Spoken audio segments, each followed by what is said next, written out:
നമസ്കാരം. നമസ്കാരം. പേരെന്തായിരുന്നു? ഹെലനി. ഇപ്പോ 2020 പ്രവർത്തകയാണോ? അതെ അതെ ചുമതലയുണ്ടോ? ഉണ്ട്. മണ്ഡലം കമ്മിറ്റി മെമ്പർ.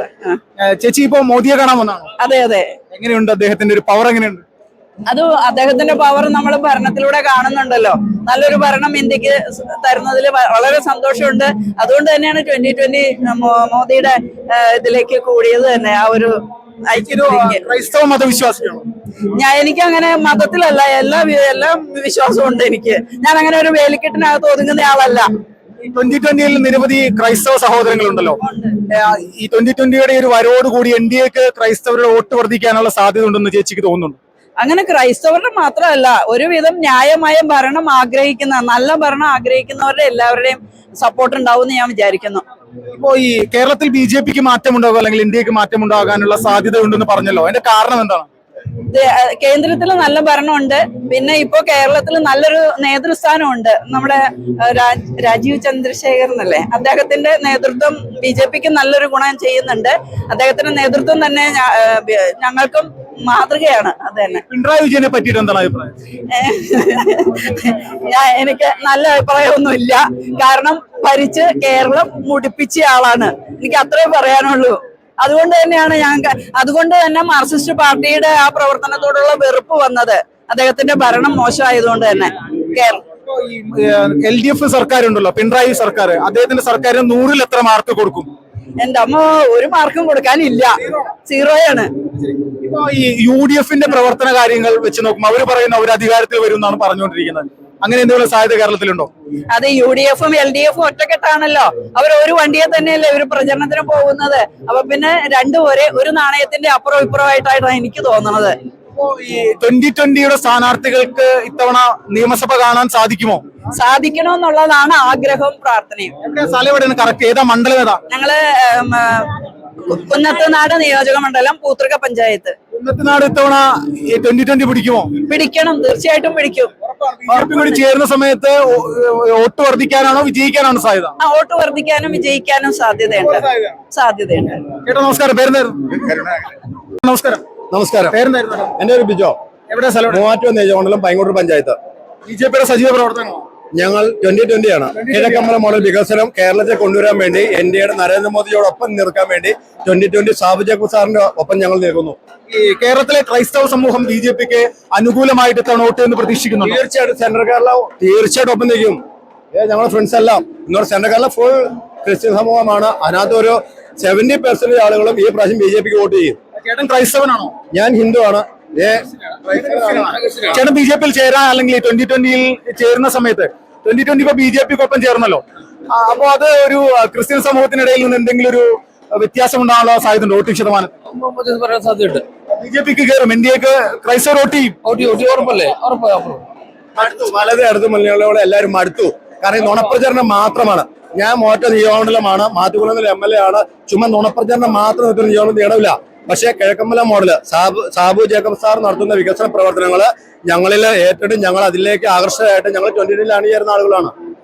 ഇപ്പോ ഈ നരേന്ദ്രമോദിയെ കണ്ടിരുന്നു? തീർച്ചയായിട്ടും കണ്ടിരുന്നു. ഞങ്ങൾ വിഷ് ചെയ്തുകൊണ്ട് പോകുന്ന ആളുകളാണ്. ഈ മോദിജിയുടെ ഒരു പ്രവർത്തനങ്ങളും അല്ലെങ്കിൽ കഴിഞ്ഞ ഒരു 10 വർഷം പല ഘട്ടങ്ങളിലായിട്ട് അദ്ദേഹം ഇവിടെ വന്നു പോയിട്ടുണ്ട്. പക്ഷെ കഴിഞ്ഞ നിയമസഭാ തെരഞ്ഞെടുപ്പിൽ അടക്കം BJP വീണ്ടും ഒരു സീറ്റ് ഉണ്ടായിരുന്നു, നഷ്ടപ്പെട്ടു നിയമത്തെ. ഇത്തവണ സീറ്റുകൾ വർദ്ധിപ്പിക്കുമെന്ന് പ്രതീക്ഷിക്കുന്നുണ്ട്. അത് ഇടതു വലതു മുന്നണികളുടെ കുപ്രചരണമാണ്. ശരിക്കും പറഞ്ഞ കുപ്രചരണമാണ്. അവരെ ഇല്ലാത്ത കാര്യങ്ങൾ ജനങ്ങളിൽ കുത്തിവെച്ച് അവർ നേടിയതാ. പക്ഷെ ഇത് എല്ലാവരും മറന്നു. കാരണം എല്ലാവർക്കും മനസ്സിലായി ഇടതു വലതു ഒന്നും ചെയ്യാൻ സാധിക്കില്ല. ഇവര് ജിഹാദികളുടെ പുറകെയാണ്. സത്യം ജിഹാദികളുടെ പുറകെയാണ്. നമുക്ക് നല്ലൊരു കേരളം ആണെങ്കിൽ അത് NDA ആണെന്ന് മനസ്സിലാക്കിക്കൊണ്ട് ഞങ്ങൾ 2020 ഇപ്പൊ NDAയോടൊപ്പം നിൽക്കുന്നു. നമ്മൾ NDA ഭരിച്ചിരിക്കും തീർച്ചയായിട്ടും. ഒരു സംശയമില്ല. UDF എന്ന് പറയുന്ന സംവിധാനം ഇപ്പോ കേരളത്തിലെ ജമാഅത്ത് ഇസ്ലാമി പോലെയുള്ള സംഘടനകൾക്കൊപ്പം നിൽക്കുകയാണല്ലോ. അവരെ മാറോട് ചേർത്ത് നിർത്തുകയാണ്. എങ്ങനെ കാണുന്നു അവരുടെ പ്രവർത്തന കാര്യങ്ങൾ, നിലപാടുകൾ എങ്ങനെയാണ്? ശരിക്കും അവർ ജിഹാദികളോടൊപ്പമാണ്. ഇവിടെ ഒരു ക്രൈസ്തവനോ ഒരു ഹിന്ദുവിനോ വേണ്ടി ഇവരാരും ഒന്നും ചെയ്യുന്നില്ല. ഇവരെ ഒരു രാഷ്ട്രീയം എന്ന് പറഞ്ഞാൽ ഇവർക്ക് വോട്ട് ബാങ്ക് ഉണ്ട്. അതിനുവേണ്ടി മാത്രമാണ് ജിഹാദികളൊപ്പം കൂടുന്നത്. നേരെ മറിച്ച് ആരെ പ്രൊട്ടക്ട് ചെയ്യുന്നത്? ഇവിടെ എത്രയോ നമ്മുടെ രൂപതകൾക്കെതിരെ ഇവർ പ്രകോപനം ഉണ്ടാക്കിയേക്കണോ? എത്രയോ SNDPയുടെ വെള്ളാപ്പള്ളി യൂണിവേഴ്സിനെതിരെ പ്രകോപനം ഉണ്ടാക്കിയില്ലേ? രൂപതകൾക്ക് ഇവർ ഗുണമില്ല. എന്നിട്ട് എന്തേ ഇവിടുത്തെ കോൺഗ്രസ് അടുത്ത വർഷം മിണ്ടാത്ത ഇവർക്ക് പേടി. അതുകൊണ്ടാണ് ഞങ്ങളെ പോലുള്ള യുവാക്കള് NDAയിലേക്ക് വരാനുള്ള കാരണം. ഞങ്ങൾക്ക് ഇന്ത്യയാണ് വലുത്, രാഷ്ട്രമാണ് വലുത്. അല്ലാണ്ട് മതമോ രാഷ്ട്രീയമൊന്നുമല്ല. രാഷ്ട്രം നിലനിൽക്കണമെങ്കിൽ നമുക്ക് ഇന്ത്യയെ പോലുള്ള മോദിജിനെ പോലുള്ള നല്ല നല്ല നേതാക്കന്മാർ വേണം, അവരുടെ ഒപ്പം നിൽക്കണം. രാജീവ് ചന്ദ്രശേഖർ മാറ്റമുണ്ടാക്കും കേരളത്തിൽ. തീർച്ചയായിട്ടും നല്ലൊരു പ്രസിഡന്റാണ് നമുക്ക് വന്നേക്കണേ. സുരേന്ദ്രൻ കഴിഞ്ഞു കഴിഞ്ഞാൽ അടുത്ത് വന്നേക്കണേ നമ്മുടെ രാജീവ്ജിയാണ്. അദ്ദേഹം നല്ലൊരു മാറ്റം ഉണ്ടാക്കും. ഈ പ്രാവശ്യം കേരളത്തിലെ നല്ലൊരു ശതമാനം വോട്ടും NDAക്ക് ഉണ്ടാവും. നമസ്കാരം, പേരെന്തായിരുന്നു? അംബിക ശങ്കരൻ. മോദിയെ കാണാൻ വന്നാണോ? അതെ. കണ്ടിരുന്നോ? കണ്ടു. സന്തോഷായോ? സന്തോഷായി. ഇതിന് മുന്നേ കണ്ടിട്ടുണ്ടോ? ഇല്ല. എവിടെ സ്ഥലം എവിടെയാണ്? കുന്നത്തുനാടാണോ? പൂത്തർക്കയില് കുന്നത്തുനാട് മണ്ഡലമാണോ? മണ്ഡലം. ചേച്ചി പേരെന്തായിരുന്നു? വിജയലക്ഷ്മി. മോദിയെ കണ്ടോ? കണ്ടു. സന്തോഷായി. ഐശ്വര്യം എങ്ങനെയുണ്ട്? നല്ല ഐശ്വര്യം. ആളെ പോലെ തന്നെ അവരുടെ ഇതും നല്ല ഐശ്വര്യാണ്. അവരുടെ താമര ചിഹ്ന ഐശ്വര്യമുണ്ടോ? ചിഹ്നവും ഐശ്വര്യമുണ്ട്, ആളും ഐശ്വര്യമുണ്ട്. അവരുടെ എന്താ പറയാ, എന്തു പറയും, അവരുടെ ആക്ഷിയോ എന്താ പറയില്ലേ, അതന്നെ, അതും ഐശ്വര്യം. ചേച്ചി നമസ്കാരം, പേരെന്തായിരുന്നു? ഗൗരി. ചേച്ചി മോദിയെ കാണാൻ വന്നല്ലേ? അതെ. എങ്ങനെയുണ്ട്? കണ്ടിട്ട് എങ്ങനെ തോന്നി? നല്ലതാണ്. ഇവിടുത്തെ തിരക്കൊക്കെ കണ്ടിട്ട് ബുദ്ധിമുട്ട് തോന്നിയോ? മോദി സർക്കാർ വന്നോടെ എന്നാണ് ഞങ്ങളുടെ ആഗ്രഹം. കേരളത്തിൽ BJP അധികാരത്തിൽ വരണം. വന്നം, ഒരു മാറ്റം അത് ആഗ്രഹിക്കുക. മാറ്റം വരുമോ? മാറ്റം വരും. കാരണം എന്താ പറയാനുള്ള കാരണം എന്താ? കാരണം തന്നെ നമ്മള് ഇടതുപക്ഷവും LDFും UDFും മാറി ഭരിച്ചിട്ടേ ഒന്നും തന്നെ നേടാൻ പറ്റിയിട്ടില്ല. നമുക്കിവിടെ പലതും നേടാനുണ്ട്. നമുക്ക് ഒരു റോഡ് പണി തന്നെ എന്തോരം വർഷങ്ങളെ, അതായത് ആ റോഡ് പണി എന്ന് പറയുകയാണെങ്കിൽ നല്ല രീതിയിൽ ചെയ്താണെങ്കിലും ഉണ്ടല്ലോ, എല്ലാ വർഷവും റോഡ് പണിയേണ്ട ആവശ്യമില്ല.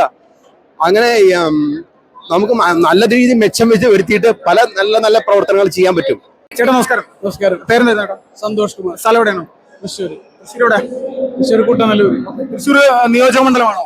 തൃശ്ശൂർ നിയോജക മണ്ഡലമാണ്. ചേട്ടാ, നരേന്ദ്രമോദി കേരളത്തിൽ എത്തിയിരിക്കുകയാണ്. അദ്ദേഹത്തിന്റെ വലിയൊരു പരിപാടി ഇപ്പോൾ കൊച്ചിയിൽ നടക്കുന്നു.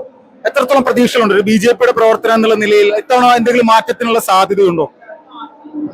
കേരള സമൂഹം വലിയൊരു മാറ്റത്തിന് വേണ്ടിയിട്ട് കൊതിക്കുന്നതിന്റെ ഒരു കാഴ്ചയാണ്, ഇപ്പൊ നേർക്കാഴ്ചയാണ് നമ്മളിപ്പോ നരേന്ദ്രമോദിജി ഈ കൊച്ചിയിൽ വന്നിറങ്ങിയപ്പോൾ കാണാൻ കഴിയുന്നത്. അത്രയ്ക്കധികം ജനസാഗരം ഇവിടെ എത്തിയിട്ടുണ്ടെങ്കിൽ തീർച്ചയായും അത് ഭാരതീയ ജനതാ പാർട്ടിയുടെയും കേരള രാഷ്ട്രീയത്തിലെ ഭാരതീയ ജനതാ പാർട്ടി ഒരു വലിയൊരു മുന്നേറ്റത്തിന് തയ്യാറെടുക്കുന്നു, അതിന്റെ ഒരു സൂചന കൂടിയാണ്. തീർച്ചയായിട്ടും ഈ നിയമസഭാ തെരഞ്ഞെടുപ്പിൽ ഭാരതീയ ജനതാ പാർട്ടി നല്ല രീതിയിൽ ഒരു മുന്നേറ്റം കാഴ്ചവെക്കുകയും പ്രത്യേകിച്ച് തൃശ്ശൂർ നിയോജകമണ്ഡലം പോലുള്ള മണ്ഡലങ്ങളും പാലക്കാടും തിരുവനന്തപുരത്തും എല്ലാ ജില്ലകളിലും, മിക്കവാറും കാസർഗോഡ്, അങ്ങനെയുള്ള എല്ലാ ജില്ലകളിലും ഭാരതീയ ജനതാ പാർട്ടിയുടെ പ്രതിനിധികൾ ഇപ്രാവശ്യം ജയിക്കും എന്നാണ് ഭാരതീയ ജനതാ പാർട്ടി പ്രവർത്തകൻ എന്ന നിലയ്ക്ക് എനിക്ക് ഉള്ളൊരു ആത്മവിശ്വാസവും അത് കേരള രാഷ്ട്രീയത്തിൽ വലിയൊരു മാറ്റത്തിനുള്ള അവസരമായി തീരും എന്നാണ് ഞാൻ പ്രതീക്ഷിക്കുന്നത്. അപ്പോൾ BJPയുടെ മുന്നേറ്റം അല്ലേ? തീർച്ചയായും BJP വലിയൊരു മുന്നേറ്റം കാഴ്ചവെക്കും എന്ന് തന്നെയാണ് വിശ്വസിക്കുന്നത്. നമസ്കാരം, പേരെന്തായിരുന്നു? എന്റെ പേര് സുദർശൻ. എവിടെ സ്ഥലം എവിടെയാണ്? സ്ഥലം തൃശ്ശൂര് അഞ്ചേരി. തൃശ്ശൂരിൽ മോദിയെ കാണാൻ കൊച്ചിയിലെത്തിയാണ്. തൃശ്ശൂർ അതെ, മോദിയെ കാണാൻ കൊച്ചിയിലെത്തിയതാ. ഇപ്പത്തെ BJP വളർന്നുകൊണ്ടിരിക്കുകയാണ്. ഇപ്പൊ നമുക്കറിയാലോ, തിരുവനന്തപുരം നമ്മൾ പിടിച്ചു കഴിഞ്ഞു. ഇനിയിപ്പോ മറ്റുള്ള നിയമസഭാ ഇലക്ഷൻ വരണം, ഇതിലും നമ്മൾ പമ്പിച്ച മുന്നേറ്റം വരും. ഇവിടെ ഭരിക്കും, നമ്മളാണ് ഭരിക്കാൻ പോണത്, നമ്മളെ ഭരിക്കൂ. ഈ പിണറായി സർക്കാരിന്റെ ഈ കഴിഞ്ഞൊരു 10 വർഷത്തെ പ്രവർത്തനങ്ങൾ നോക്കുന്ന സമയത്ത് കേരളത്തിന് ഇതിലും വലിയ രീതിയിൽ മുന്നോട്ട് പോകാൻ സാധിക്കുമായിരുന്നു എന്ന് വിശ്വസിക്കുന്നുണ്ടോ? തീർച്ചയായും. കേരളത്തിൽ ഇപ്പൊ എന്താ ഉണ്ടായേ? ഒരു വികസന പ്രവർത്തനമൊന്നും വന്നില്ല, യാതൊരു കാര്യങ്ങളും നടക്കുന്നില്ല. ജനങ്ങളെ ദ്രോഹിക്കണ കുറെ കാര്യങ്ങളിൽ നമ്മൾ അഭിവൃദ്ധി പ്രാപിച്ചിട്ടുണ്ടെന്നല്ലാതെ എല്ലാ ടാക്സും കൂട്ടി, ഈ മറ്റുള്ള വീട് ടാക്സ്, മറ്റുള്ള എന്തെല്ലാം ജനങ്ങളുടെ പേര് അടിച്ചേൽപ്പിക്കാൻ പറ്റുമോ, ഇലക്ട്രിസിറ്റി മുതലായ ജനങ്ങളെ വിച്ഛേദിപ്പിക്കാൻ എന്തൊക്കെ ചെയ്യാൻ പറ്റുമോ അതൊക്കെ ഇപ്പോഴത്തെ ഗവൺമെന്റും അവരുടെ കൂട്ടുകക്ഷി എന്ന് തന്നെ പറയാം, കോൺഗ്രസും കൂടി ചെയ്യുന്നുണ്ട്. ഇതിനൊരു മാറ്റം വരണം. അത് BJP വന്നാൽ തന്നെ ഇവിടെ ഈ മാറ്റം വരുള്ളൂ. അതിന് വേണ്ടിയിട്ട് നമ്മൾ തുടക്കം കുറിച്ചു. തിരുവനന്തപുരം കോർപ്പറേഷൻ നമ്മൾ പിടിച്ചു. ഇനി ബാക്കിയുള്ളതും ഓരോന്നായിട്ട് നമ്മൾ അഭിവൃദ്ധി പ്രാപിച്ചുകൊണ്ടിരിക്കും. എല്ലായിടത്തും നമുക്ക് സീറ്റ് കൂടുതൽ കിട്ടിക്കൊണ്ടിരിക്കുന്നു, വോട്ട് കൂടുതൽ കൊണ്ടിരിക്കും. ജനങ്ങൾ കൂടുതൽ മനസ്സിലാക്കിക്കൊണ്ടിരിക്കുന്നു BJPയെ പറ്റി. മറ്റുള്ളവരെല്ലാം കള്ളത്തരാണെന്ന് അറിഞ്ഞും അവര് തിരിച്ചറിഞ്ഞിരിക്കുന്നു. അപ്പൊ ഈ വക കാര്യങ്ങളൊക്കെ ഇനി ജനങ്ങളുടെ ഇടയിൽ കൂടുതൽ ചെല്ലും. അപ്പൊ ഈ BJP ഇവിടെ വളരും, BJP ഇവിടെ ഭരിക്കും, BJPയെ ഭരിക്കുകയുള്ളൂ.